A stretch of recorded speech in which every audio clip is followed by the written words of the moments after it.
bitta ninani kirishi ham ko'karishi mumkin. Mayli hammasi ko'karmasin, но bittasi ham ko'karishi mumkin. Shunaqa mamatolo bo'lishi mumkin. Qizaradi-ku, a o'ta do после, как будто вот до xunuk odam chiroyli bo'lgan после пластической хирургии через месяц boshqa odam. Shunaqa qo'yishyapti. Qanaqa qo'yishyapti? Menimcha, meni nazarimda dosini oddiy kameraga olib, poslesini filtr kameraga olib qo'yishyapti. Lekin do после bitta dona rezultat beradigan narsa bu filler. Nichlarda ham ozgina zatyashka bo'ladi, ko'karadi. Fillerda ham ko'karishi mumkin, lekin do posleni filler faqat chiqazib berishi mumkin. Hech qaysi meza chiqazib bermaydi, hamma yog'i qizarib ketadi. Hech qaysi botoks chiqazib bermaydi, unda ham ko'karishi mumkin. Rezultati 14 kundan keyin filler chiqazib beradi.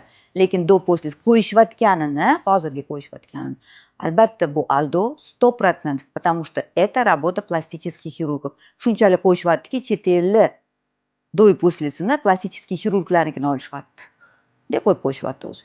No kommentariy yo'q. Kommentariy ochiq, главное, что kommentariy yoza olmaysiz u odamga, u kosmetolog. Shunaqa qilib qo'yadi odamni jalb qilish uchun. Telefon nomer qo'yib qo'yishadi, telefonga telefon qilishadi. Lekin kommentariyga yozaman desangiz, kommentariy o'chib bo'ladi u odamda.